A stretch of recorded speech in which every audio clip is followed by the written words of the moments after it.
Kyle, Mike, J-Mo. Mortal Podcast! Wow. Oh, that's great. Round one, fight. Because it's time for the old switcheroo where we're talking gaming retro with Mike and J-Mo. I'm Mike. And I'm J-Mo. We're the often imitated, never emulated gaming podcast that researches, reviews, and playfully ribs every game in the Nintendo Classics catalog. But in this special Screentime episode, we're throwing hands over the 2026 live-action blockbuster Mortal Kombat 2, starring Carl Urban and Adeline Rudolph, in an episode we are calling Mortal Podcast! If you like what you hear, don't forget to like, subscribe, and give your thoughts in the comments below. Here today to defend Earthrealm is the easiest man to corner trap, Instagram's Bryan.S.Lee. Bryan, did you ever manage to break free from those tiny kicks? I'm still working on how to figure that out. I'm a button masher. I'm sorry. I haven't learned all the tricks. Got a lot of tricks. He's got a lot of tricks. Exactly. And returning from the Nether Realm, it's Mr. Cheese Dick himself, Kyle Horny for Takartans Ford. Kyle, before we get into today's topic, I wanted to commend you for launching ByeDoom, the world's first anti-social media RSS scrubber. Before we get into today's topic, would you like to give your pitch to anyone who might be listening?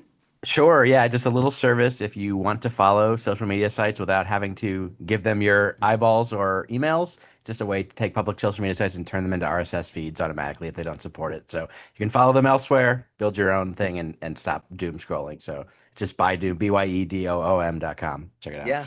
Stay connected, but not to all the bad stuff. Like, it's a pretty ingenious idea.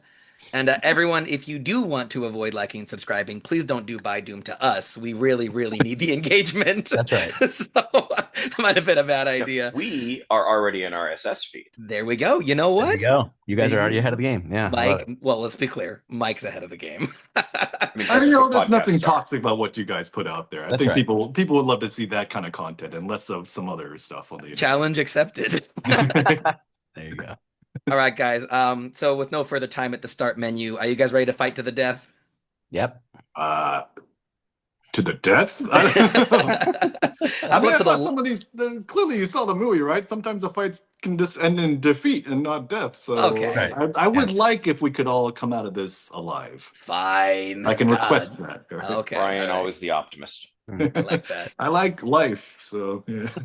Let's punch Fine. our way into Mortal Kombat 2, released in theaters worldwide 2026. As described on IMDB.com, the fan favorite champions, now joined by Johnny Cage himself, are pitted against one another in the ultimate battle to defeat the dark rule of Shao Kahn that threatens the very existence of the Earthrealm and all its defenders.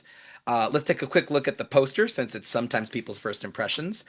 You got pretty much the entire cast, or at least every fighter in the movie, staring at the potential audience member, brandishing their various weapons and supernatural abilities. Mike, we liking this poster? Honestly, for me, it doesn't do anything. Nah? And Okay. I mean, I don't really know who anyone is in that photo. So Okay. So if you don't know the characters, it's kind of not really like, ooh, Baraka's in it, and you're like, Baraka Obama, like, what are you talking about? I feel like Kyle likes it though. I like it. I kind of like that style of the, like Star Wars style or large ensemble style, everyone looking in different, which is interesting. But yeah, I'm kind of with Mike in that though I don't know that any of the characters, aside from a giant Carl Urban, which is, rightly giant. I don't know that any of them also kind of justify their spot. I'm just like, okay, I recognize a few. There's Sonya, whatever. The rest are all kind of. I don't know that this franchise, having had the previous installments, or we'll talk about that later, obviously. But I'm not sure that they've earned their place to have a poster that diverse. Okay, yeah, like because like King Jared is on there, and you're Right. like, You're like, okay. who? Brian, any thoughts on the poster? I'm in the camp that I dig it. I mean, look, it's not. There are greater artworks of movie posters. It's a standard, floating head poster Yeah. that just is trying to advertise as many stars and as many characters as possible. Given that, I feel like it's got a nice symmetry to it. It's got a nice like I mean each of the individual. I know I'm in the camp of somebody who dug the first one, and which I hesitate to call the first one because to me the first one's always a 1990 one. I think that one, but yeah, somebody who dug the previous movie and is familiar with these incarnations of these characters, I was like, right on. This it's nice to see. I mean, it's very much the like advertising the roster of who's all in this thing. Mhm. It's very Yeah. much like a fighting video game movie. I feel like ought to be. So, no, I dig it. Yeah, I do think this style of poster can be a bit lazy sometimes, but in a fighting game, you kind of want to advertise all the fighters. Hmm. Because, Yeah, like, in a fighting game, when you play fighting games, you, like, have your favorite. And so I imagine for a lot of people who, aren't so nerdy as to have a whole podcast about video games, sure. oh, Johnny Cage was my favorite. I always played as him. I'm totally going to see this one, Yeah, you yeah. know. Sure. And But and I clearly, it do also like sets aside who's in this one. If you already know the previous one, who's Right. new? Like obviously, Right. like the movie focuses on introducing Johnny Cage and Kitana, and they're big in this one to be like, hey, now, yeah, now they're in this one. So And you mentioned the symmetry of it, and I do think they did kind of a neat thing where it's like on the right hand side of the poster is our heroes, and on the left hand side is like the Hmm. the Shao Kahn army, and then the characters who are kind of have a gray area are right down the middle. You got Johnny Cage, Katana, Baraka, like all of the sort of anti-hero-esque characters are in yeah, the center. And then King Jared though kind of throws it off. He's over to the left for some reason. Like you almost had something really neat there. Uh, sure. s- so Mortal Kombat 2, produced by New Line Cinema and distributed by Warner Brothers with a budget of $80 million. According to IMDb behind the scenes trivia, early in the film, Johnny Cage mistakes Raiden as a cosplayer for the film Big Trouble Little China, excuse me, Big Trouble in Little China, which in fact was the inspiration for the character back when the first game was being developed in 1992. So that's That's, kind of a fun little yeah. tongue-in-cheek. I've never seen that movie. Is it good? Sure. Oh, it's Yeah. great. Yes. Oh yeah, it's a classic, Yeah. and It's it it's really obviously good, and part of it is realizing that the premise of the movie is the main character is the useless sidekick. Right. It's yeah, Oh, true. yeah, it's a lot of what makes it. Yeah, no, absolutely, exactly the way Mike put it. But also like it's that iconic image of the characters are like they're called Rain, Thunder, and Lightning. I think those Yeah, that's right. the Yeah. Raiden looking guys, and obviously heavily influencing the look of Raiden himself. So that's it's a very on the nose and very tongue in cheek kind of reference to have him assume that he's one of those characters. Hmm. is Kurt Russell Yeah, the he's a star. Yes, Yeah. But and so he's the sidekick, the useless sidekick. he's Yes. the main character, Yeah. but he's inconsequential to like Yeah. That's right. Mike what has happens. sold me on this. I never knew that was the premise. That is so much more interesting than I thought They, it they was. didn't know how to pitch it, and so part of it is like it is a thing called Big Trouble in Little China, where the main character of the movie is a white guy, Hmm. Right. Right.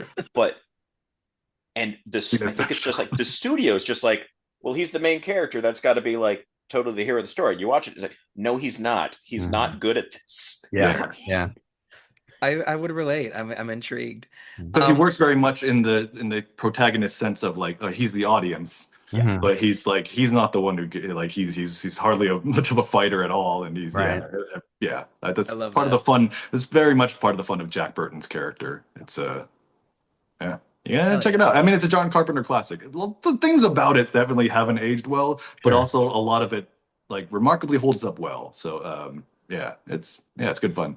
But you know what has aged well? Kurt Russell. Am I right, Kyle? Monarch. Yeah. Yeah, that's Yeah. a handsome guy still. That's right. That's right. So got some more Yeah. trivia here. Although only referred to as Bihan in the film, the Shadow-mancing ghost of Sub-Zero is called Noob Saibot in the game series, which is the reversed names of series creators John Tobias and Ed Boon, the latter of which makes a cameo in the movie as a dive Yeah. bartender.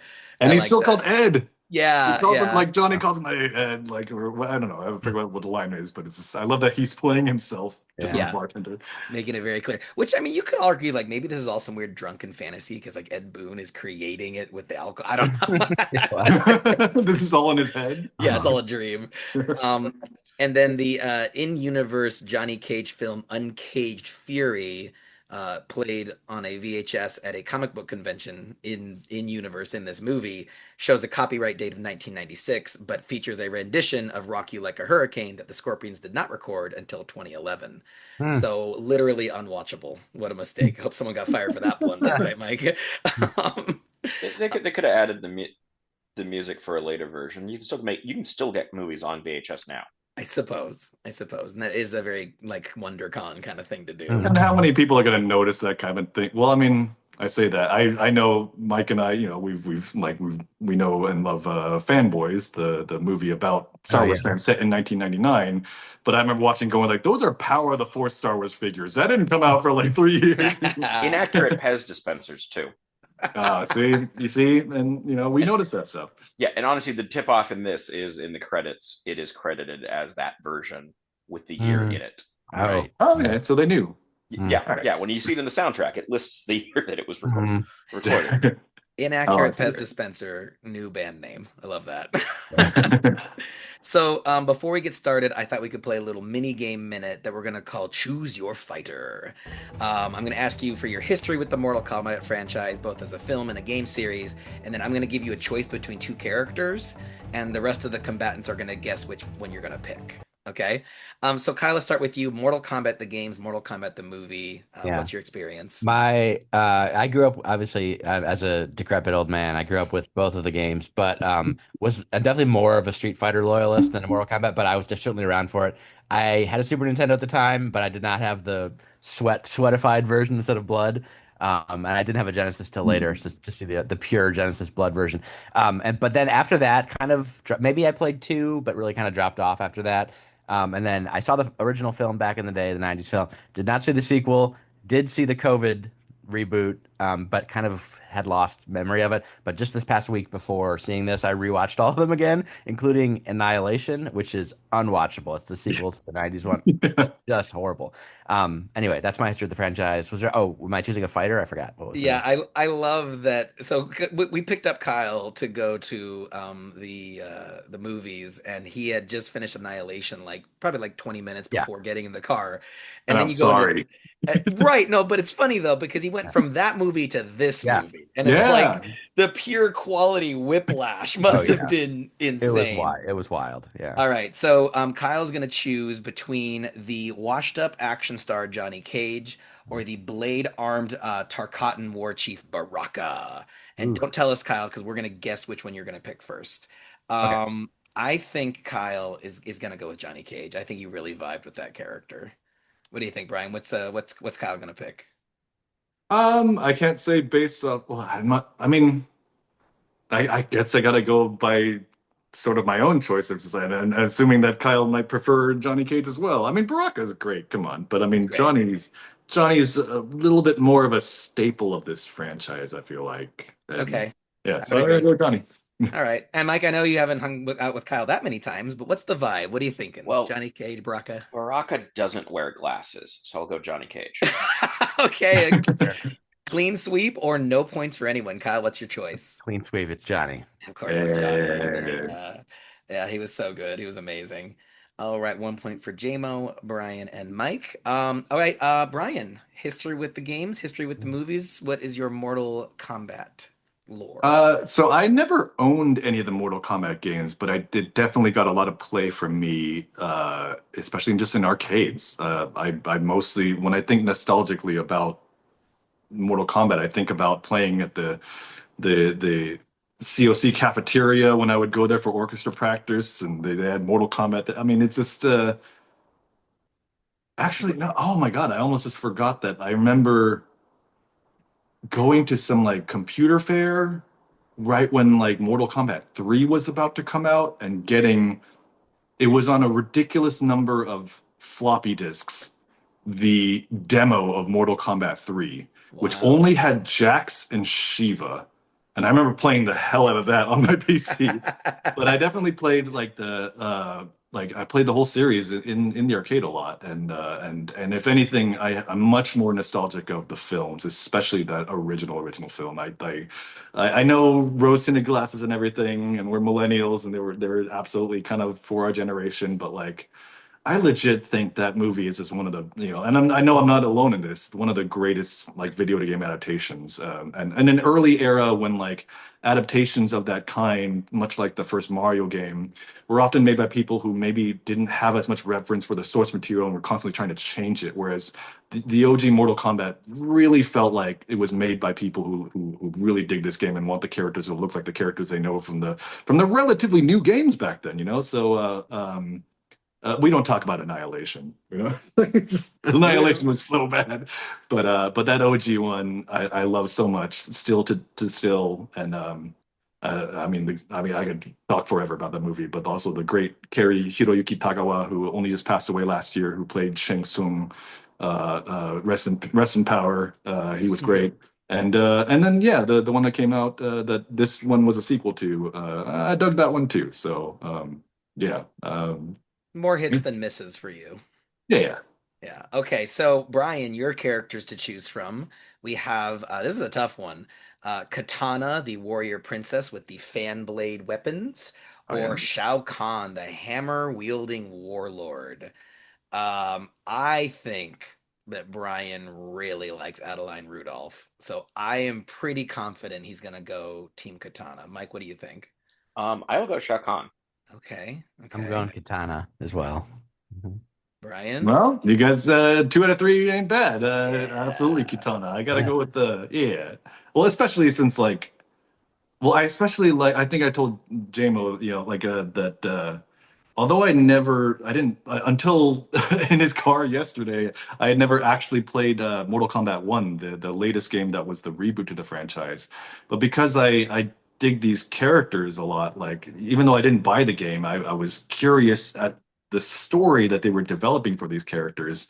So I actually went and watched via some YouTube channel like the entire all the cinematics for the single player story of that game, just because I was just mostly intrigued by how the story behind Liu Kang becoming a demigod in the same way that Raiden does. But Kitana is very front and center in that story, and it's, I mean, I don't know, there's a lot I think that they did in that game that made me really appreciate her in a way that I didn't have before. So all that said, that's why I was also really excited to see that she was becoming one of the main characters, because she wasn't in the Right. previous one at all, and that she and Johnny are kind of the main characters of this one. So Yeah, she's arguably more of a central character than Yeah. Johnny. yeah, And opening scene is about Yeah. her. That's her. right. Yeah. And I didn't know that going in. Like it's another one of these situations where like I'm glad I avoid trailers and promotional content because that was a very pleasant surprise. Yeah. All right, Mike, you're up. And I believe not much experience with the games. I know that I'm almost positive that I played it on Genesis a little bit, enough to have sort of tried it out. Because I think I remember having to try to like figure out how to do moves for it. But otherwise, not really a fan of the game. Didn't play anything after that. Yeah. I do like both of the first two movies. Both of them? Oh, all Yes, right, respect. I'm not. I wouldn't call Annihilation a good movie. I wouldn't call it a bad movie either. Wow. Okay. Um, it's in a middle area there, but I like it. Hmm.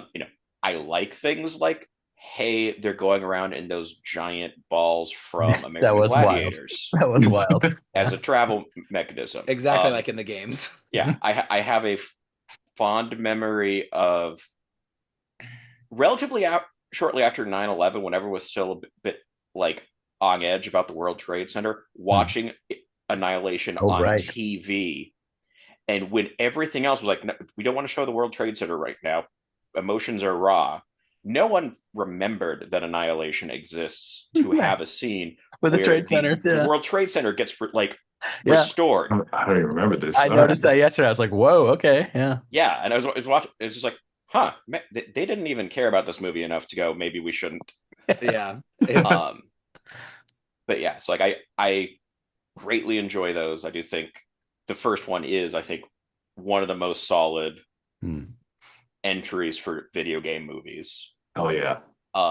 And obviously the song is absolutely amazing. peak. Peak. Like I know characters primarily through just like remembering that song. Right. Yeah. It's a good song. It's a And dang then good I song. never saw the newer movie and forgot that it existed and didn't realize we were seeing a sequel until partway through these plans. Got it. Got it. I Okay. realized that while watching the movie with you, because I know sometimes you have issues with like a bit of facial blindness. So I thought maybe that's why you didn't recognize Hiroyuki's Hanada. But like when I mentioned like, oh yeah, Scorpion's back, it's like, oh, that's who that is. Like, yeah, you didn't. All right, yeah, that guy's Scorpion. Mike, I didn't. Yeah, I Yeah, didn't the only until ones that I could recognize was if they did something where it's like, honestly, I did recognize characters off of like, oh, that looks like the character in Annihilation. I know who that is. Nice. Nice. Mike, you'll appreciate this. I can't judge you too much because after we went to Mario Land with Derek, he and I went to the movies at City Walk to see Ready or Not 2. And great movie. right, it was really fun. That movie's wacky, but the movie starts up, and about like 3 minutes in, I turn to Derek and I go, "I've made a huge mistake." And he goes, "What?" And I go, "I never saw Ready or Not." And he's like, "What do you mean? You told me you did." And I said, "I thought Ready or Not was Your Next." I confused Um, the two like rich people trying to kill a woman stories, you know? There's a lot more than Um, two. it's a there's a lot more genre. than two. It's a genre. Um, Yeah, I mean, I watched all the Karate Kid movies, not only not in order, but I didn't watch consecutive orders consecutively in either order. that was quite the sentence. Wow. But Okay. you know, as much as I this, started with four. Got it. oh damn. Well, just much like Star Wars, maybe that's the way it's meant to be. That's right. Yeah. But I All mean, right. I feel like a lot of us fanboys will feel like, well, you gotta, and it's true. You'll better appreciate something if you've seen all the entries and understand all the references. But we also have to remind ourselves, as I'm sure the people who make these movies know, like you're always gonna have people seeing this thing for the first time, Right. and I think I always remember our friend Crystal, her first Star Wars movie was The Last Jedi. And I tell that to people, and they're like, "How does she understand what's going Mhm. on?" It's like, well, you can figure out that Luke Skywalker was this great hero, but now he's reclusive. And like, yeah, you can. You're not going to sit there going like, "I don't understand who are the bad guys," Yeah. So it's just, come on. I And love yeah, I love that movie, and oh yeah, me too. that's my favorite Star Wars movie, and so it's crazy that it's my It's up there. favorite. It's my favorite and her first. Those are both very rare Sure. Mhm. things. Right. So Mike's is a real wild card. I want to guess last because I do have an academic process to this guess. But Mike, your two characters, chosen at random. You can choose between Sindel, the banshee-like queen of Shao Kahn, the one who does Oh the yeah. scream attacks, or Bihan, the shadow-mancing ghost of Sub-Zero. Both zombies. Both zombies, both Netherrealm fighters. Brian, what do you think Mike's gonna pick? I mean, he just talked about being able to recognize them Right. from and I know Sindel was pretty front and center, very memeable in some of her lines from Annihilation. So I'm leaning maybe Sindel, maybe just from Mhm. the recognition Connection. from that. Yeah. See, Yeah. the thing though is we just also reviewed Ninja Gaiden 2 with Timmy Williams, and there's this cool shadow mechanic where like you make a clone of your ninja self and it fights alongside you. Hmm. And so I feel like Mike really liked the shadow fight scenes with Bihan and his like shadow clone. Just so we get some different movement here on the scoreboard, I'm gonna guess Bihan. Kyle, what do you Yeah. think? I'm also gonna guess behind. Judging by what Brian said, how he recognized Scorpion later, maybe that latched onto him. So I'm going with behind. All right, Mike, what's your answer? I'm actually going with Beyond because it kind of reminds me of like a Peter Pan with his own Mm. shadow vibe. Yeah, yeah. Or Shadow Link from the underrated Adventure of Link, Zelda Mm. 2. No, because that doesn't have that doesn't have the separation I know. escaping kind of vibe. Right. Yeah, I just wanted to upset Butch. Okay, so I'll go last here. Much to the fury of everyone else in the Zoom, I've never seen the '90s Mortal Kombat. Brian, my mom raised us right. We did not get to play violent video games until we were much, much older. And in fact, But you're much older. You've been much older. yeah, I'm a busy guy. Okay, you're teacher of the year here. Come on, I'm Right. busy. I'm not avoiding it. I've never like declined the, it's just never really come up in my adult life. Well, I think Um, as I've told you, I'm game to be there for your first experience of it, and also kind of curious to see how you would approach it from not having the rose-tinted Mhm. glasses the rest of us do. So, yeah, and I can finally play Mortal Kombat 1 because you guys are playing it in the backseat of my car on the way to the movie, but I haven't played that game yet. So like a whole yeah. Mortal Kombat night out of it. And the games, I was also a Street Fighter kid. I didn't really like the old 2D Mortal Kombats because in my mind they played so much worse than Street Fighter. So I kind of, snubbed my nose to it or turned up my nose to them.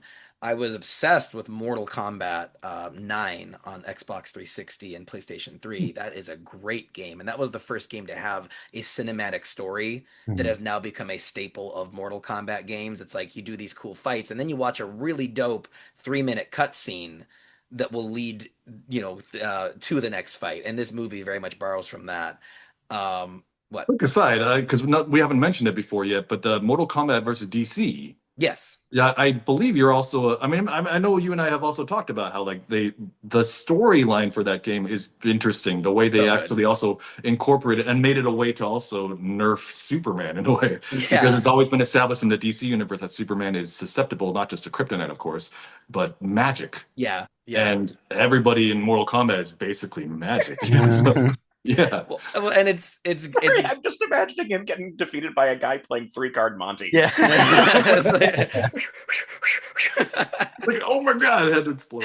Heads explode. Crazy fatality. No, I love Mortal Kombat versus DC. I mean, I guess Yeah. Brian, I think you're right. That was probably one of the first story things. But like the story in that one is regarded as fun, but not necessarily like a good emotional story. Yeah. But I always remember in that game, like, Shao Kahn gifts magical abilities to all of the evil fighters, and like there's a scene where Joker like is kicking Deathstroke's ass, and he's like, "Since when can you fight?" Like it was like a real Exactly. thing. So acknowledge the absurdity of it. Oh yeah. Um, I my neighbor played Nightwolf in Mortal Kombat on the 360. Pretty cool. He's a Mhm. he's a he's a cruise ship comedian named Larry Omaha.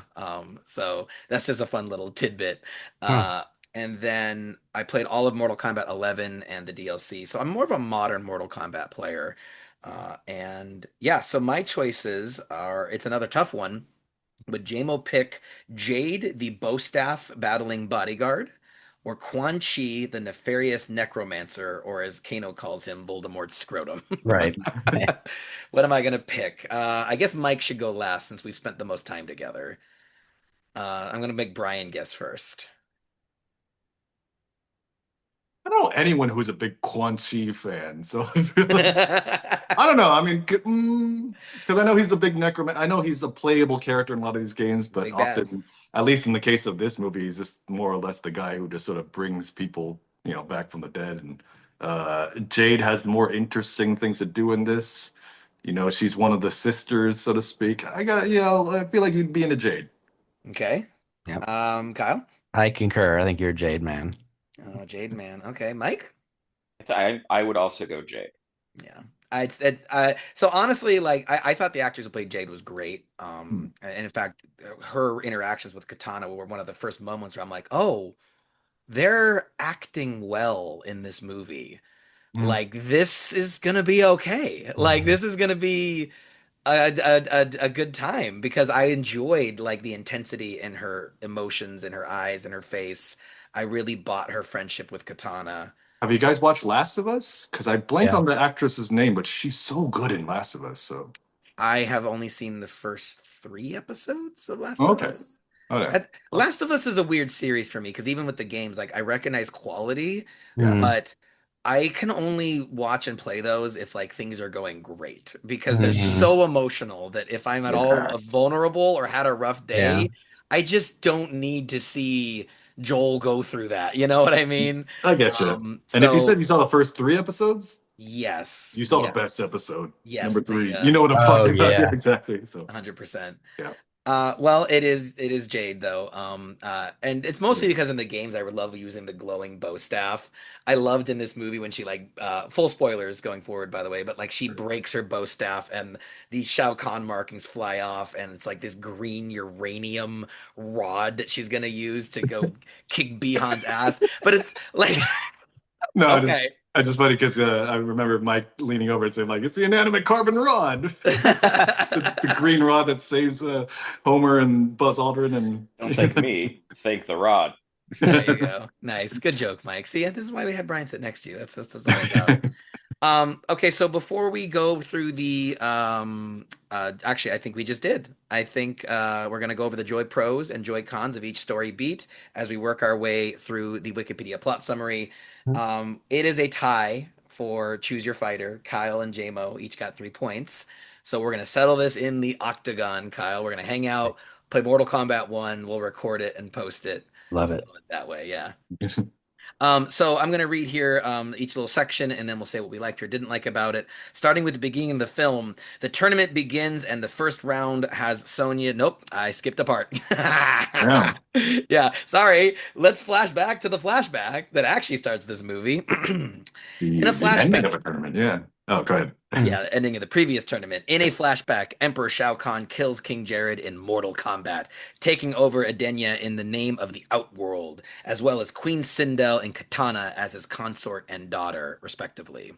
Years later, with the 10th Mortal Kombat tournament on the horizon, Quan Chi, on Shao Kahn's orders, revives Kung Lao. While back in Nether Earth Realm, Lord Raiden and Sonya Blade retrieve the washed-up actor Johnny Cage to fight as their fifth champion alongside Sonya, Liu Kang, Jax Briggs, and Cole Young. But Johnny refuses to participate. Yeah. Kyle, what did the beginning of this movie do for you? I was immediately kind of shocked at the quality level of the opener. I was like, wait a minute, is this a Mortal Kombat movie? And then also just the expansive scope that we started seeing, scenery wise, etc. It felt like the reboot first Mortal Kombat, the COVID Mortal Kombat, I'll call it. It felt like very enclosed and dark, lots of like things happening in caves and things like that. This felt like it blew it wide open right out of the gate, and then of course like the Johnny VHS intro movie was incredible, like an incredible intro to Johnny. So I would watch that entire short, like the entire intro. They put it out would be great. So Didn't they like that was one of the early promotional materials, right? oh, Was was like it Yeah. nice? I didn't They know. released that at least that clip of Uncaged. Oh, Well, I don't that's know if that was cool. Uncaged Fury, but that was Yeah, yeah, a yeah. great That's way to smart. at least give us our first look at Carl Urban as yeah. Johnny. Well, and I think that comedic element is what was sorely missing from the Yeah, previous yeah, yeah, one yeah. They because felt very serious. Yeah. yeah, and like with Johnny being so funny and kind of being self-referential, he's more of like for the audience and people who like I love the line where he's like it's 90% chance I just had some aneurysm and this is all some weird stroke dream, but I'm just gonna go with it. But I think making him like a washed up action star was absolutely the right call. Yeah. And because then you also have that redemption arc of like I like the moments where they say like, "Oh no, like you were like as a young kid one of the best martial artists." And I was surprised we never got an explanation of what exactly happened. Like Right. why he hung it up. I thought for sure there's gonna be some part where like he got hurt or he hurt somebody. Yeah. But we just kind of know that his career kind of just petered into this action stuff Hmm. that, I'm, seemed beloved at the time, but he's kind of fighting to stay relevant. I would say I Um, don't think patered is even the right thing. Like I don't think there would have been the money for what he was doing, and if you had the Right. opportunity to go make movies, like he would have made relatively good money for that at that point. yeah. Hmm. Yeah, and not too unlike a lot of martial arts stars who got Yeah. their start learning actual martial arts, but then when they went Hollywood, they're not doing formal tournaments anymore. They're Right. doing what brings them brings them the money. So that's sort of how I pictured it too. It's not so much that he left martial arts so much as he focused on making these big movies and and obviously like you said, Jeremy, like he's at least when we visit this version of Johnny, he's past his prime of that. And I know we talked before too about, and as many fans noticed too, like Carl Urban is a fan favorite of so many franchises. But we all kind of thought the same thing when he was cast as Johnny. It's like, oh, it's a little bit older than we've ever really Hmm. seen Johnny. And I loved that this movie embraced that right from the get-go. When you see him in his prime in Uncaged Fury, and then it pulls back and you see him at this at this Comic Con essentially, and like, and you the first thing you hear is somebody going like, "Man, Johnny Cage got old." It's brutal.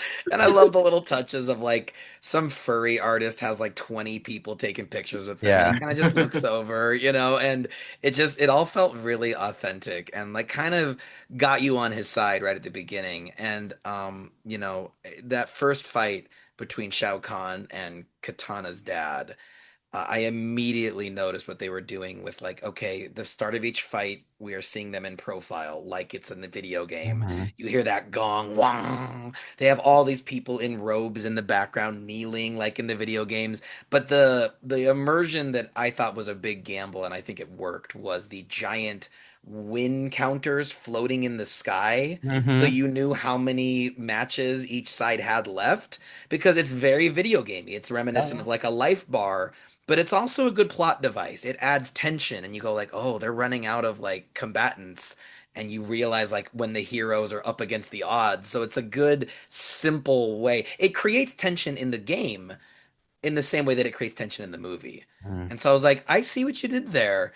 And although this is probably the least memorable fight scene, I also had the reaction of Kyle being like, "Oh, is this going to be good?" And like the fight scenes are so well choreographed, the way that they incorporate the weapons and the acrobatics, and felt very like retro, like kind of Crouching Tiger, Hidden Dragon style wire work. But I was in for it. I dug it. And Um, to piggyback off of what you were saying about those little life counter type of things, like it was interesting to see because even though this is the second film of this rebooted Mortal Kombat, as our friend Lisa loves to kind of point out about who didn't love the first one, it's like they never actually had the tournament. I always picture her as like Millhouse going like, when are they going to get to the fireworks factory? Because all the fighting in the first movie is unsanctioned fighting, and it was like, Right. and most of us are like, we don't care, they're If fighting. anything, they should have called that one Street Fighter. Yeah, there you go.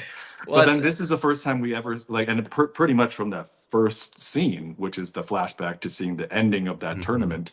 Like most of the fighting in this is for the first time in this rebooted franchise, seeing actual tournament play. So Yeah. so we got to see kind of how it works, and sure enough, yeah, they have those little counters. It felt.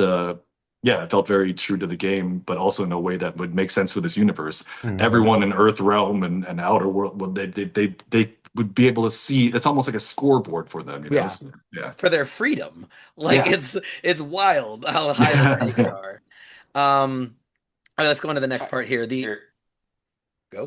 I'm gonna say this. I mostly back to Johnny Cage perspectives on this. Like, first of all, just gonna say that pathway from successful athlete, but that's not really a way to make money into a film career has been going on like since the 30s. Sure. Like the Mm. first Tarzan was an Olympic swimmer. No, Like, yeah. yeah, like he had a bunch of medals and stuff. But Mm, like I think his career thing that made him money was being Tarzan. Mhm. sure. Right. And I think solidly, and this will come up at the very end, I guess, as well. But like, um, Uncaged Fury, by far my favorite part of this movie because I would watch that movie. Oh yeah. Yeah. They Um, should do like a midquel that's just an in-universe version of that yeah, movie. and then I think ultimately, I kind of agree with Johnny Cage that like I don't get why they don't have the concept of alternates in this and everything else in sport, like all sports do. Like the idea of like, well, someone's been killed and that's apparently allowed, and now we need to get a new person right before the tournament. Like that feels like a whole deal where it's like, shouldn't you have like a few substitutes ready to go in case something happens? Well, I mean, they do make a point to say that the elder gods are choosing the fighters, so it's not. Elder gods can also have a few substitutes ready to go, or treat that as a forfeit. Oh my gosh, Mike's getting hung up on the tournament. It's funny. I was in my research for this episode. The director is saying that I mean, they want to do a third movie, and he sees it as a Yeah, well, yeah. trilogy of pre-tournament, tournament, post-tournament. So in theory, this is the only movie Lisa can watch. So Lisa, if you're listening, pause it, watch this movie, and then listen to the rest Oh, of I told us. her last night as soon as I got home. I was like, Lisa, you're gonna love I hope you Say, love that this movie is almost all tournament it's so much fighting. So, tournament, Lisa. There's more tournament than you can handle. Is the Mhm. problem that there wasn't tournament, or that the fighting was not sanctioned within the tournament? Because for all we know, the third movie may not have fighting. It will just be dealing with the after effects of the tournament. Mhm. That'd be will a be, weird take. will be. But yeah, I mean, at the same time, like it's meant to be a little questionable how this tournament is run, and not to Yeah. jump too far ahead, but like Shao Kahn clearly cheats in a sense by Yeah. becoming immortal basically. So yeah, there's this is not If you can think of this as remove, FIFA. It is very corrupt organization running this, and they are not following rules. It's just corrupt as hell. Shao So Kahn gets the FIFA Peace Yeah, Prize. that's right. That's right. yeah, I guess it. At that point, if you can remove the mortal part of Mortal Kombat, surely you can remove the combat part, and it's equally fine. Yeah. I can't believe Mike is pitching a third Mortal Kombat movie with no combat, and I imagine the poster says "combat" in quotes. That's right. It's It's like just I Mortal. don't think I don't it's just think a you ever legal heard my thriller. pitch for Star Trek Two, where it was just the entire crew of the Enterprise road tripping across Europe to celebrate graduation, and you fake out everybody. Yeah. I'm bringing back one of the old catchphrases. Stay on topic, Mike. All right, here we go. The tournament begins, and the first round has Sonya fighting a corrupted Sindel, while Johnny is forcefully teleported to fight Katana. Sonya manages to kill Sindel, while Katana defeats Johnny but spares him against Shao Kahn's direct orders. Katana reveals she is a spy for Raiden in the tournament, but her bodyguard Jade confronts her for betraying Shao Kahn. Quan Chi recovers Shinnok's stolen amulet from the freshly revived and ironically uncorruptible Kano. He and Revenant Kung Lao attack and steal most of Raiden for the power amulet. Most of Raiden's power for the amulet, excuse me, which they bind to Shao Kahn, making him immortal, as Mike and Brian alluded to. Raiden is barely alive, yet incapacitated as a result. The second round begins where Liu Kang and Kung Lao face off. Despite his efforts to redeem Kung Lao, Liu Kang is forced to kill him. Jax fights against Jade and defeats her, but spares her to repay for what Katana did for Johnny. That was a clunky sentence, Wikipedia. Cole fights and manages to mortally wound Shao Kahn, but his wounds heal instantly, and Shao kills Cole. So I do want credit for turning to Kyle 5 minutes into this movie and being like, Cole's not making it out alive. Yeah, he Like, did. He called it. He I called it. was, I didn't know who that was in the part where he's like, I said goodbye to my wife and kid, and I Yeah. may never see them again. It's like, oh, that person's dead. Yeah. Oh yeah. Well, I was Yeah. I was telling Mike too that famously, because Cole was essentially the main character of the The first first. movie, Yeah. and I mean, much love to Lewis Tan. I love Lewis Tan. I think he's great, but I think it was not surprising that many of the people, even fans of that first movie, were like, "You guys are just trying to make Cole a thing," because Cole was original character to that movie, and um, and yeah, I think a lot of people, as soon as they saw that the movie was going to shift to different main characters rather than Cole, and then even just when that poster came out and Cole is just kind of the main character of the first movie is kind of smaller now or on the side, and he's the original character that everyone's like, stop trying to make Cole happen. It's like this guy's not going to survive, is he? And pretty much right at the beginning, because it was right after Shao Kahn becomes immortal,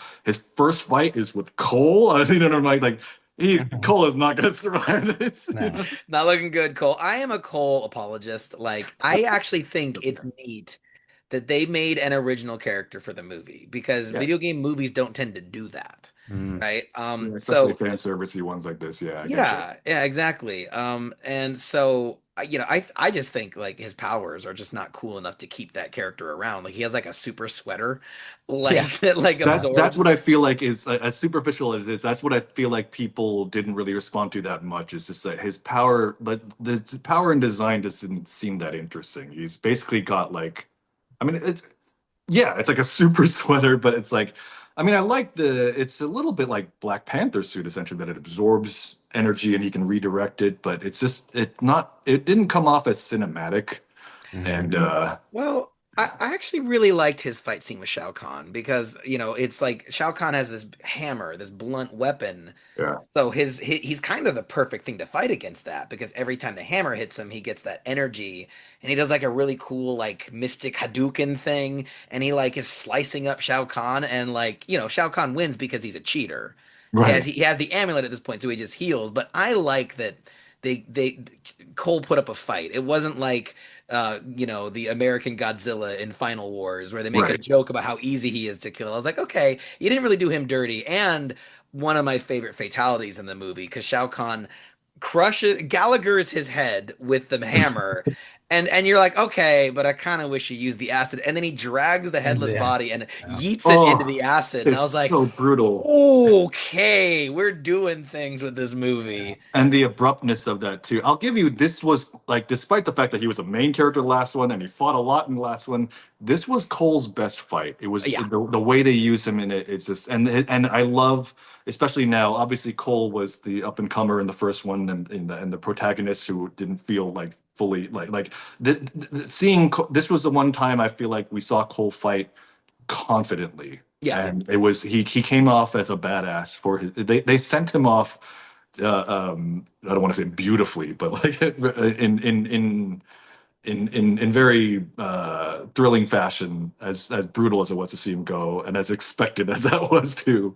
But yeah, and then again, no knocking Lewis Tan. Lewis Tan's great. I think it's just Cole and the nature of his power. At least in the first movie, didn't really go like, oh man, he was so cool in this, you know. But Didn't move the dial, yeah. yeah, there was a reason why nobody, without watching anything, people were like, yeah, he's not going to survive this one. To see.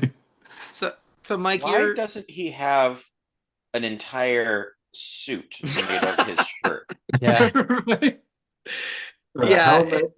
it really looks like a super sweater and it's even just like a clean neckline and like Yeah. it's a strange it's strange. It doesn't seem to fit aesthetically or logically. It's like So when Lex Luthor wears his power suit. It's like, why doesn't he have a helmet? You know, Hmm. you could take him out just with a cue ball to the thing.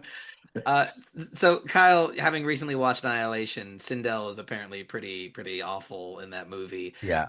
Did the fight scene between her and Sonya at the bottom of the spike pit do anything for you?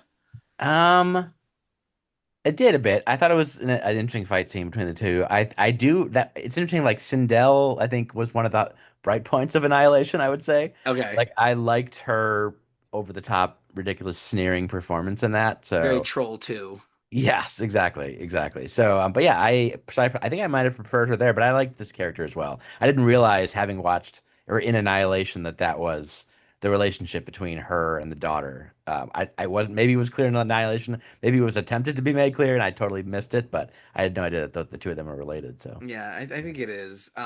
What I liked about this fight is that, first of all, I just love that stage in the games because, like, hmm the pit is such an iconic stage from the first Mortal Kombat. You fought on the bridge, and if you killed someone with like an uppercut, they go, mm oh, and fall in the spike pit. But then Mortal Kombat 2 had the bottom of the spike pit as a stage, and it was cool. disgusting because there's like heads on spikes, and you see people who fell down and have been left down here. Um, and I I was just love about to say my favorite bit of that was when Sonya uses somebody else's Oh, corpse. right, yeah. It's like, so good. yeah. Yeah, so Sindel has like her power is banshee like screams. And Sonya Blade is shielding herself with a corpse, then all the pieces are flying off in chunks and she's getting closer. It was like Hulk and like the Sonic attack, holding up the pieces of the tank, getting closer to it, an Mm. Incredible Hulk. But then, at one point Sonya is like pounding on her and she's sliding around the floor from the force of her screams. Spikes are coming in and out of the floor, and so it was like they were really cooking with like the environment. And the later Mortal Kombat games have that where you can grab spectators and body parts that are part of the background and like whack your opponent with it. So this was a standout moment for me. Um, I think though, shot of the movie is Raiden's neck getting slit. Right, Kyle? Do you remember the shot? I did. Like I forget what the shot was, but I remember the neck getting slit. But the yeah. power of him comes out Mm, and emanates across the whole land, but it's just a sliver of light because it's right, where his neck has been cut. right. Right. And it's just so like it felt so like 80s Hmm. and neon, but also like really kind of horrifying. And in a great moment of tension building, the heroes are teleported away to fight in the next round, right as zombified Kung Lao slashes his throat. Hmm. So it's like that gut-wrenching moment of reaching out to help and then you're gone. And it's like it's almost like the snap. I just Yeah. I really, really liked that. The There was something exterior really. shot. Oh, go ahead, Mike. The exterior shot also really reminds me of. I guess it got introduced like 10 years back to haunted houses. The idea of you have fog machines and then you just set up lasers to create like Mm. a flat line. Hmm. Yeah. Yeah, it was a really interesting visual way to show that Raiden was severely injured, and just a really, I mean, knowing that he's like a demigod too, it was just interesting to just show like without any blood that he was mortally wounded and he was not okay. You could tell he was like it's like that injury was devastating to him, and just beams of light coming from his neck. It was a very cool effect. Yeah, I feel it sold his like power because like there's a yeah, sun yeah, inside of him. yeah. It did that. In both seeing how injured he is, it also just goes. It illustrates his power. Yeah, how much is or what's really the energy. It's like as if his godlike energy is just leaking or something. And yeah, to what Mike said, like it was an interesting effect that it was so narrow. Like just almost like that laser kind of look. So yeah, that was a cool effect. Plot wise, it's also the point where up until that point, I'm just like, okay, so Johnny Cage is out. Why is he still here? In the movie, right? Yeah. Yeah.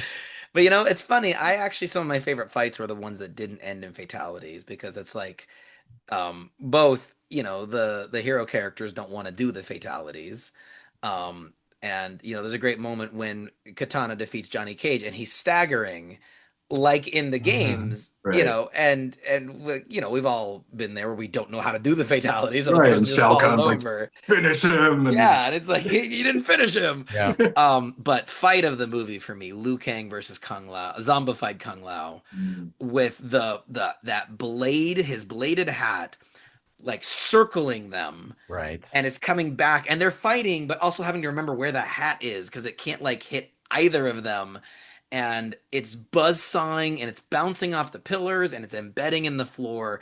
And then the fatality is very good visual storytelling because Kung Lao has thrown his buzzsaw hat wedged in the floor. So it's like a buzzsaw in the floor between them. And he punches Liu Kang, and all Liu Kang does is hold on to him because he's his friend. He doesn't want to let his friend go. So since he's holding on to Kung Lao, the force of Kung Lao's own hit pulls Kung Lao's body onto the blade, and he becomes Sonic the Hedgehog. Mike, he gets like the blade going right through his back, and Kung Lao is promising like, "I'm going to save you. I'm going to get you back from this Liu death." Kang was, yeah, yeah. Yeah, so it's just everything about that fight. The fact that it's like two friends and Hmm. one doesn't want to hurt the other. The gorgeous portal background Yeah. that's changing from blue to red as the fight's going worse for Liu Kang. Where you are right now. Exactly. So, is just I don't know, Kyle. This was the fight of the movie for you too, right? No, yeah. Visually, it was unbelievable. Yeah, Yeah. for sure. And the choreography was just Hmm. chef's kiss. And maybe, yeah, one of the most, I mean, I'm not sure. I had to think, I mean, I had to look at list at all the fights and everything, but it's definitely one of it's the most, I feel like, emotionally charged fight Yeah. Hmm. in that movie. And that's saying a lot, even given like the emotional charge behind like and the setup behind Kitana and Shao Kahn later, but it's also just because, and I know a lot of this is because it was well set up in the first film.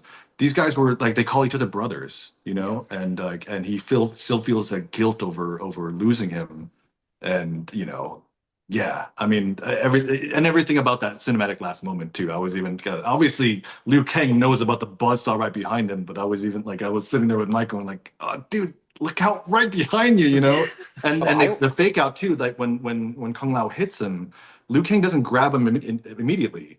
Like it's almost like he's going right for the blade, and then like got their arms pulling you onto it.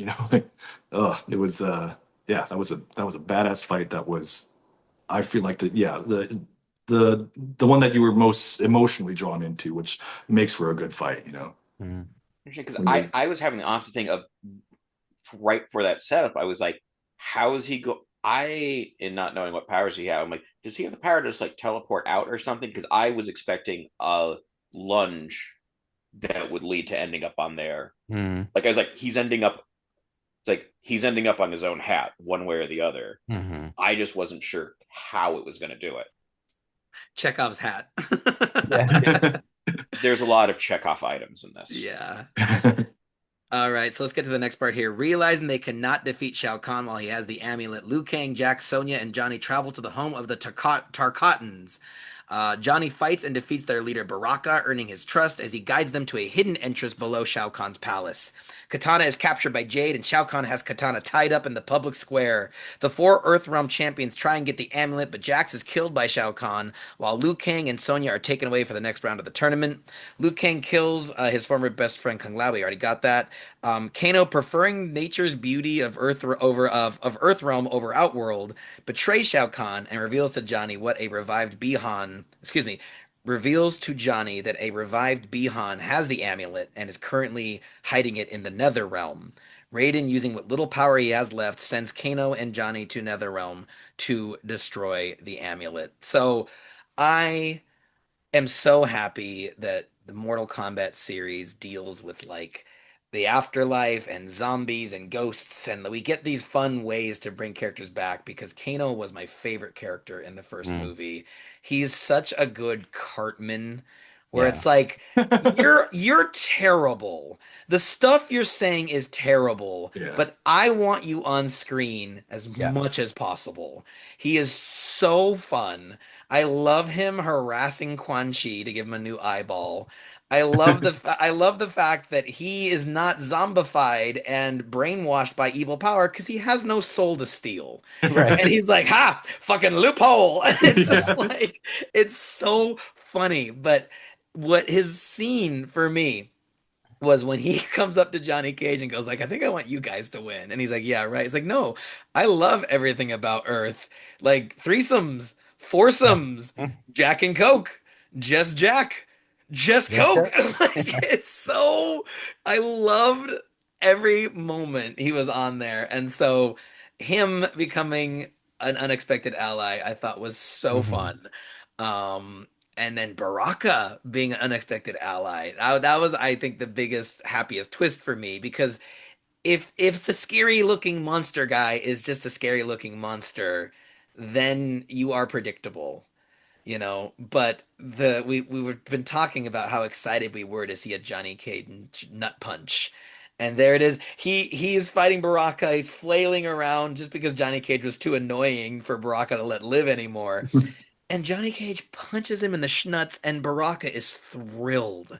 And he's like amazed, and he's like, "Yeah, so you are the greatest fighter." He's like, And that was so cool what you did with yeah, and then it. you punch me in the. I just love the bait and switch. Has there ever been a nut punch on screen where the reaction was joy? Good question. Yeah. Well, Depends on what you watch. I yeah. get Mike, keep it classy, Mike. I don't know. I don't But I know. also love that, like, I mean, I've cited this before, but if you guys get a chance to, Carl Urban's interview on Seth Meyers, I think it was like a week or two ago, obviously promoting this movie, was just hilarious because he brings up and shows a screenshot of the OG game with like the signature move of him doing the splits and hitting it in the nuts, and it's like, yeah, and they kind of joke about like, is that you actually doing that? It's like, yeah, of course, and he kind of riles up the audience like, you guys want to see me do the splits? And you hear the audience, of course, is like, yeah, and then he just turns to Seth. I would have done it, but I guess they don't want to see it, you know. But obviously, him implying that, yeah, most of that is stunt doubles. But yeah, I There's just, I'm just, it's a big crowd pleasing moment that he does it, and then even like you said, even Baraka's like, yeah, that was right. yeah. And you know, this movie gets kind of Indiana Jonesy at this point because they have to like sneak into Shao Kahn's temple, you know, and it's felt very like adventure-y, and I thought that was kind of fun. The Jack's death surprised me, Kyle. Did he feel Yeah. safe? He felt safe to me. Yeah, he felt like he was becoming like he was kind of like I think it was the last movie. I'm getting them all confused. It was, He was yeah. kind of lightly in the last movie a little bit, but they were like teeing him up for being a big part of this. So yeah, it was a little surprising. Yeah. But, Um, Because he was mostly just in the backstory for Sonya, right? Because they yeah, were partners. exactly. Yeah, but I don't Yeah, think he was in the fighting or anything, or yeah, even like yeah, armed it. Yeah, so yeah, that was a big. So I mean, somebody's got to die. I mean, a yeah. lot of these characters died in the previous movie too. It doesn't mean we're not That's gonna true. see them. Bring him back. Yeah. That's kind of why I figured he would. Like yeah. I do find it weird that they split up to search and like 45 seconds later they're all in the same room again. Right. Right. Quick search, very quick search. Yeah. Well, they split up. They saved time, Mike. The plan worked. Hmm. All right, guys. So final round, Shao Kahn fatally wounds Liu Kang, with the latter realizing that he himself is not the chosen one. Liu Kang evaporates into fire as he declares that he will rescue the fallen. Sonya frees Katana before being knocked out by Shao Kahn, who wins the tournament for Outworld. But Katana denounces Shao Kahn and formally switches allegiances to Earthrealm, giving them one more champion, and fights Shao Kahn one-on-one. Johnny and Kano team up with the spirit of Hasashi and a reformed Jade to fight Bihan and then destroy the amulet, during which Johnny's powers are finally unlocked. Now mortal, Shao Kahn is unmasked and killed by Katana, freeing Edenia as she becomes its queen. Shang Tsung attempts to kill Raiden in his deprived state, but the amulet's destruction restores his power and repels the attack. Sometime later, Johnny, Sonya, Raiden, Katana, Jade, Kano, and Baraka prepare to use a captured Quan Chi to revive the other fallen champions. Cue up Techno Syndrome's Mortal Kombat theme. Hmm. That's the needle drop. We're Mortal Kombat. You're Yeah. waiting Yeah. for it the whole movie, but like confident to wait till the credits. Yeah. I did want to mention the music because I love the score for this is great, but also like I respect. Like I feel like much like the first movie. It's been a while since I've seen the COVID Mortal Kombat, Mhm. but I respected the and if anything, because they withheld the theme or even any notions of the theme until a couple of key moments, it just made it feel like almost like you're building up to it and you earn it. Like Mm. there's I feel like the first time you hear, and obviously you don't hear the full Techno Syndrome song until the end credits begin, but the first time you hear the notes of dun dun dun dun dun, dun is in a really badass moment with between Liu Kang and Kung Lao, Mhm. and that's I mean just it gets your blood running as a fan just to Mhm. hear just those notes, just a hint of those notes. I want to say it's like there's one other moment that they hint at it, but just they were very restrained in giving us the full theme essentially until the end. So The other moment you're thinking of is when Baraka has challenged Johnny Cage, and Johnny Cage is like, "I'm gonna die. I'm an oh, actor." that's right. And Sonya's like, okay, then act like you can fight. And he's like, okay, dun dun Right. dun dun, and it's Put like on the it's showtime. glasses. Yeah, it's hype. It's so hype. This movie somehow is so silly and Yeah. so epic at the same time. I feel like they did the impossible with this one. Um, I really loved Scorpion, aka Hanzo, being trapped in hell, but just through the power of his loving memories of his wife and his child, he turns hell into this beautiful like sakura garden, With and it's great like peaches. with great peaches. Yeah, but like what a good metaphor, right? For like, taking hell and finding the good in it. And so I just really loved the Netherrealm as like a setting, that it was sort of this metaphysical place that could Mhm. change based on the aura of whoever you were around. Yeah. Um, And and it felt then so right also that the one thing that gets him to convince him to help him, Bihan's back. Oh, that yeah, guy. yeah. There were so many like dope lines of like Yeah. characters who are just like, Oh I'm yeah. here for your head or something. I don't even know. Like there's too many to count, but I just kept turning to Kyle like that was so metal. Like, oh, I love when Shao Kahn. So okay. So Katana is chained up and watching Sonya and Shao Kahn fight, which is another image straight out of the games. I think it was Mortal Kombat 3 or Mhm. maybe 2, where it had characters you couldn't play chained up. And you saw them in the background, but so Sonya is getting her ass kicked, and she uses her last bit of strength to fire one of her like Hadoukens to break Katana free. and then the actress who plays Sonya looks at her and says, "Fight." Right? And it's like, but that line, I guess they were considering cutting. They thought it was too on the nose, but it's so good. And then Katana, this whole movie has been like, training and building up to avenge her father. And the Katana Shao Kahn fight is so epic. And like you really feel like you don't know how it's gonna go. And just the dual planes of action of they need to break the amulet in time to make Shao Kahn vulnerable for Katana. Yeah. And so Johnny getting his first shadow kick, that's his signature move from the game to break it. And it's like, yeah, fuck yeah, Johnny Cage. And I don't know. I'm always just a sucker whenever beams converge on one bad guy. And like, it's just, this movie sticks the landing for me. I don't know. And it was great to have those in tandem too, because otherwise, presumably, if they weren't able to succeed, she wouldn't be able to hurt him at all. Right. So it's just a matter of just giving her a chance to defeat him, Yeah. and how that they do it just in time for her to do it right at the end of the fight, so And I love when Shao Kahn, I remember the metal line I was thinking of where Shao Kahn goes like, "He doesn't have to be this way. You don't need to die." And she goes, "One of us does." Yeah. Oh my God. I felt that in my whole body. yeah. And the implication that this is the first time she's ever really defied him, the guy who killed her father, Right. but assumed her father's place. He considers her his daughter, which it kind of implies this whole time she's had to grit her teeth at her father's killer and call him father. Yeah. And then now in this final moment, like, I'm betraying you, I'm fighting for Earthrealm.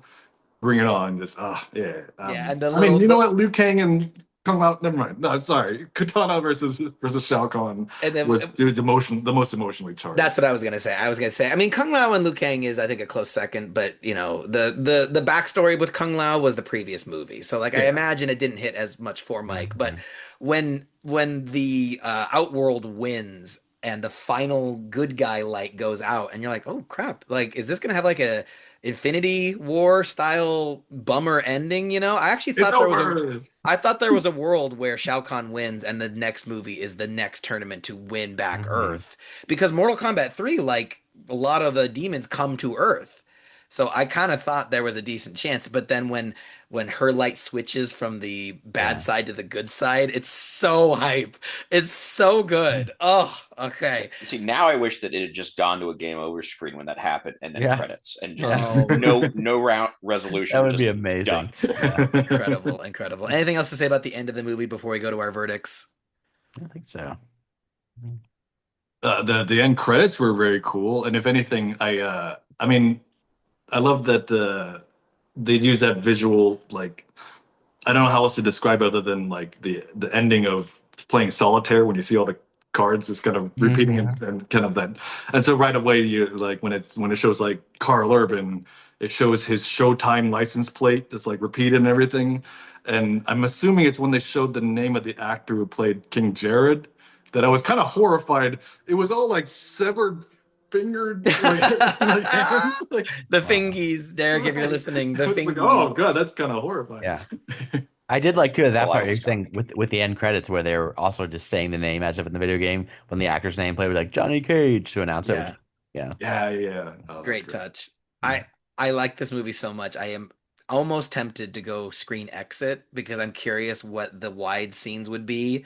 My dream is that like it's the fight, because I think you guys have done screen exits where they project extras Oh, right. on the walls of the theater to get you a wide screen. And it's like, would it be the spectators watching the fight? Like that could be kind of neat. But I also feel like the Kung Lao and Liu Kang fight scene wrapped around you with that Yeah, that'd be portal, cool.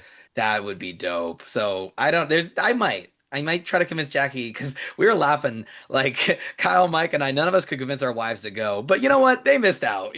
Something. I had a no, great. she would have hated it. Oh, really? She doesn't like movies that have a lot of blood. Oh, yeah. There's a lot of Sarah's kind blood. of the same Is there way, blood in right? Mortal Kombat? So, well, sweat if this is the Super Nintendo version. I mean, historically, that's what made the first game so controversial and what led to the ESRB is like our kids are playing games with blood. Like, yeah, it was a big deal. On the blood note, that is where like that last battle did hit a point where I'm like, this just feels dumb to me now. Because they've lost so much blood. How are they still fighting? You slit the throat. That like should do it. A lot of That's true. split. Shao Kahn's throat was slit after the amulet was destroyed, and Right, he was still right. going. It's like, damn. Yeah. What's Like I was ready for him to just kind of like realize his bleeding and then just slump. Mm-hmm. Yeah, I mean that Like would the have worked too, but I think they were just driving home that he's just because obviously he's not human. He's just basically like this Hulk of a guy. So even slitting his throat, even when even when mortal, is not enough. And I guess it Yeah. took slitting the which throat was enough to knock out Raiden out of commission. Yeah, Raiden's a Yeah. that's chump. true. But Raiden's not dead. He just had to lie down for a bit, Take a So- little nappy poo. No, right. actually, But if anything, I love that it led to the reprisal of using her Yeah. father's ribbon. You so know, good. yeah. Yeah, and also I think that was important too because if you have him die right when the amulet breaks, you're kind of taking away Katana's victory over him. Mm. And nerds could be like, well, no, she would have never beaten him with the amulet, and it's like, no, she bested him when the terms were fair. You know what I mean? And also compare that to her father's fight with him at the beginning of the movie. He was like winning. He stabbed him up into the armpit. Like he Yeah, stabbed him multiple times, even kind of getting him in the neck, I think. yeah, Like, which is, I mean, a perfect way to make you feel like, oh, he's got this. But then suddenly, no. So she had done, I feel like, a similar level of damage to Shao Kahn that her father did, Yeah. yeah, which we knew wasn't enough. yeah. So in that vein, comparing it to that first fight, like yeah, she needed to do one more thing. Let me get that ribbon, and then like, yeah, just put him in a chokehold, and yeah. Well, and So then the chokehold, and then I believe she uses the fans to cut his head into different deli slices. Yeah. yeah, So it's just like, oh, what a good. Yeah, You're she always body afraid. works him. Yeah, yeah. You're afraid they're gonna skimp on the gore, but this movie did not. All right, guys. So we've covered the Joy Pros, the Joy Cons, and every bit in between. It's time to declare Mortal Kombat 2, the movie, as a Nintendo or a NintenDon't. Kyle, can we start with you? Yeah, absolute Nintendo. I thought it was the tone was great. It felt much more expansive and funny. So yeah, I was a big fan. Yeah. Brian? on Nintendo, absolutely. It was I took what worked about the first reboot movie and took it to another level. All the fighting was thrilling. It was much more engaging. Yeah, all around Nintendo. Mike? Um, I think I would probably go a relatively weak Nintendo, like 6 out of 10 for me. This felt too much was telegraphed. Hmm. Okay. Like, or to give one example of this, where it's just like where when they did it, like you've done, even though I knew you were going to do this, you did this at the wrong time. Was Jade shattering like the stuff off the staff to represent the Switch? Breaking from In my Shao mind, Kahn, man. should have happened in the Netherworld when she showed up, and you realize at that point for sure it's like, okay, she has Hmm. switched sides, but doing it early is like it put it a it felt like it was at the wrong point. Like the ribbon, they kept making too much of a point about that to be that it's like, okay, I know we're gonna have to do that. It's not the, oh, they're bringing this back. It's, of course, you said you're gonna do this so many times. I'm Okay. with you there, actually. It would have been like showing Han Solo going like, let's turn the Falcon around. Like it's more Yeah. fun to see in the moment when it matters Right. most that she has broken free from Shao Kahn. So I'll Yeah. give you that. The Like movie when she is says that, you don't predictable. know which way she's going yet, and then it's like it's almost like she does a wink to the camera Hmm. before heading out to the netherworld, and it's like you could have left that ambiguity until the end to be like, Yeah. oh, cool, she has changed sides, and now Yeah, she's here. yeah. Okay. I mean, Although, oh, sorry, go ahead.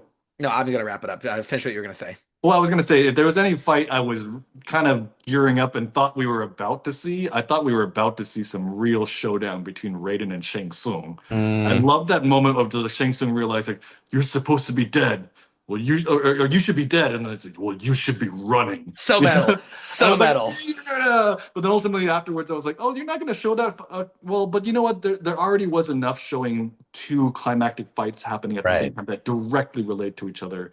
And eventually we're going to see Raiden and Shang Tsung throw down again. So Yeah, yeah. And I And also then like just that. and then just interesting that the ending really did just open it up to, we can just bring back whoever we need Whatever to we now. want, right? Exactly. exactly. Apparently everybody Exactly. can come back. We got a necromancer. We're off to the races. Yeah. After the races. Yeah. I think this is an incredible movie. I think anyone with a passing interest in video games or just magical adventures, yeah, I think you need to see it.